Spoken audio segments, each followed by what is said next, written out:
Los orígenes de la masonería se remontan al siglo I de nuestra era, en la corte del rey Herodes Agripa, donde se decidió perseguir y exterminar a los cristianos mediante un grupo persecutor criminal fundado el 24 de junio del año 43, ideado por Hiram Abiud, presidido por Herodes e integrado por 9 miembros del Sanedrín. Se autodenominó la Fuerza Misteriosa o la Hermandad, y su fundación quedó registrada en 9 manuscritos resguardados por sus 9 fundadores, quienes juraron entregarlos solo a sus sucesores a fin de que se sumaran a la persecución del cristianismo generación tras generación. El nombre de masonería surgió hasta el siglo XVIII. En el año 1717, también el día 24 de junio, 2 herederos de aquellos 9 fundadores, Abraham Levi y Abraham Abiud, acordaron darle a la hermandad un carácter internacional con los falsos fines de igualdad, libertad y fraternidad.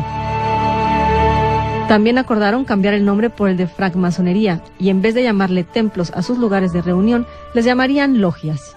Esta información la atestigua el manuscrito de Laurent, uno de los nietos. Con la unión de 4 logias se formó la Gran Logia de Londres y de Westminster, de la que su primer gran maestre fue Anthony Sayer. 5 años después, en 1723, 2 pastores protestantes de Saguyer y John Anderson redactaron la primera regla de la masonería, conocida como Constituciones de Anderson, para ocultar los propósitos de persecución a la Iglesia Católica. La masonería adquirió así un nuevo rostro bajo los principios de tolerancia y como un centro de unión entre todos los hombres, sin menoscabo de raza o religión. Algunos católicos incautos, ignorantes de su origen y objetivos, fueron invitados a formar parte de la masonería con el objetivo de penetrar a la Iglesia y combatirla desde dentro.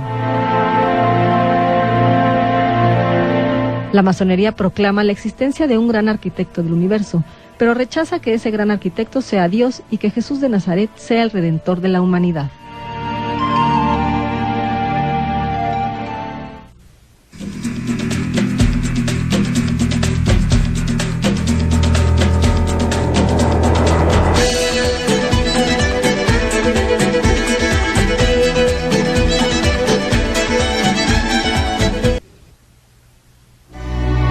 Los Illuminati son una sociedad secreta compuesta por 12 dinastías satánicas que datan de la más remota antigüedad.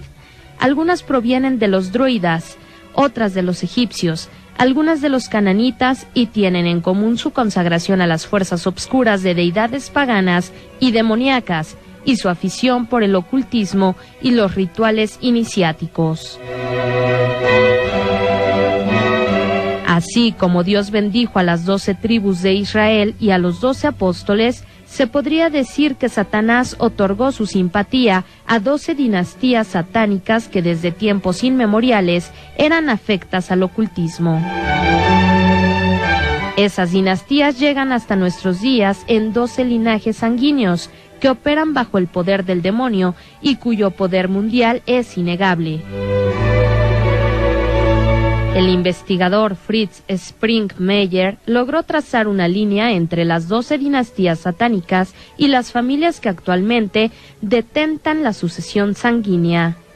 Las familias Astor, Bundy, Collins, DuPont, Freeman, Kennedy, Onassis, Rockefeller, Rothschild, Russell, Krupp y Van Duyn. Esto no significa que todos los miembros de estas familias pertenezcan a los Illuminati, pero sí algunos de ellos, al menos los más poderosos. En el siglo XVIII, el investigador Meyer Amschel Rothschild, miembro de uno de esos antiguos linajes, encargó a Adam Weishaupt reunir a las 12 dinastías en una sola organización. Rothschild financió el proyecto y se fundó la Sociedad Secreta de los Illuminati el 1 de mayo de 1776. Como símbolo, Weishaupt tomó el ojo de Horus, que todo lo ve, y que está plasmado en los billetes del dólar. Los Illuminati fueron perseguidos y oficialmente disueltos en 1784, pero Rothschild los volvió a congregar y a refundar en su casa de Frankfurt en 1786. Allí se planeó la Revolución Francesa, que golpeó a todo el mundo excepto a los banqueros. Nunca se han identificado alguna organización frontal o subsidiaria, sino que han seguido la estrategia de infiltrarse en la banca internacional, agencias de inteligencia, la Iglesia Católica, el Club Bilderberg y el Council of Foreign Relations. Luego de haber concretado las dos guerras mundiales, el comunismo, revueltas y revoluciones en todo el mundo actualmente persiguen el establecimiento de un nuevo orden mundial bajo un gobierno mundial centralizado, socialista y ateo.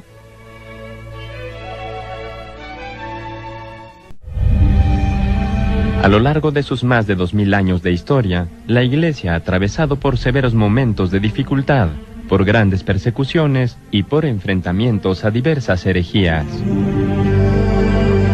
Estos ataques procedentes de las fuerzas del mal no han logrado destruirla, aunque sí han sacudido sus cimientos, preparando paulatinamente la base del ataque, que adquirirá su mayor fuerza hacia el final de los tiempos. Ataques, herejías y persecuciones que han sido semilla de una gran confusión en el orden intelectual, así como en los campos moral y religioso. Revisando la historia es posible hacer un resumen de los ataques dirigidos contra la Iglesia.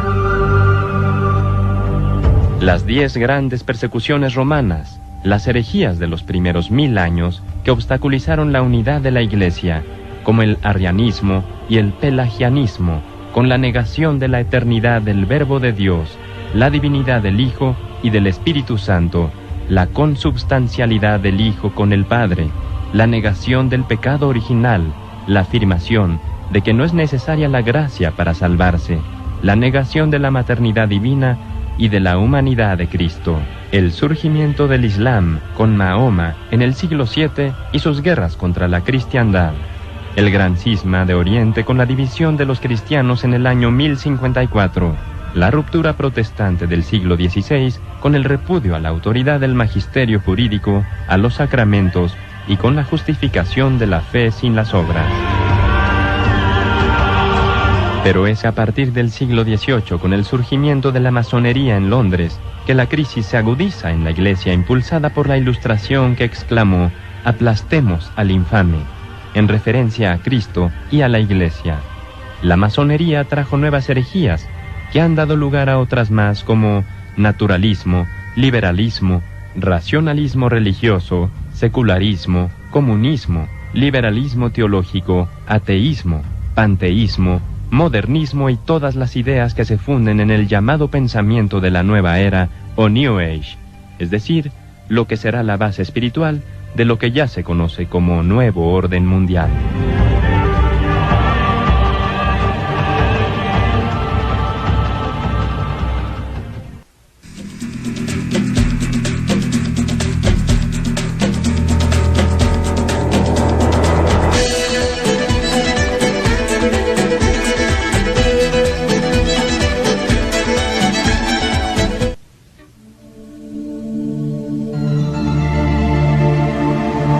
La Iglesia ha condenado la filiación a la masonería en innumerables documentos y ha decretado su incompatibilidad con el cristianismo.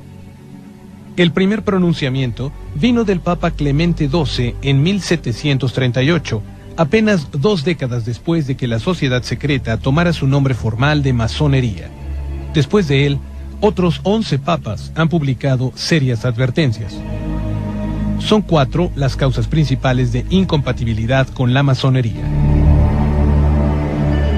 La primera obedece a su ideología relativista, pues sus definiciones de tipo religioso y filosófico son poco claras y definidas, y no concuerdan con la fe en un Dios personal y en la palabra revelada. La segunda se debe a su concepto sobre la libertad, que niega la posibilidad de una conciencia objetiva de la verdad. Diversos textos masónicos recalcan la ausencia total de dogmas en la masonería y acusan a la Iglesia de ser coercitiva de la conciencia por la aceptación de los dogmas de fe. La tercera es por el concepto masónico de la religión, que concluye que todas son iguales y que es indiferente profesar cualquier religión o mantener una posición atea. La propuesta masónica del gran arquitecto del universo es de naturaleza deística que pretende aplicarse a cualquier religión. La cuarta se debe al concepto de perfección del hombre profesado por la masonería, que no deja espacio a la gracia divina. Los rituales masónicos pretenden ser de cuño sacramental, para aparentar que por su medio tiene lugar una transformación del hombre, cosa que para la Iglesia es imposible de alcanzar sin la gracia divina de los sacramentos. La Iglesia ha vuelto a condenar, con Juan Pablo II y Benedicto XVI, la afiliación de católicos a la masonería, especialmente en la Declaración de la Sagrada Congregación para la Doctrina de la Fe de 1983, en la que se confirma su incompatibilidad con la fe y se refrenda la excomunión para quienes se líen a cualquier logia masónica.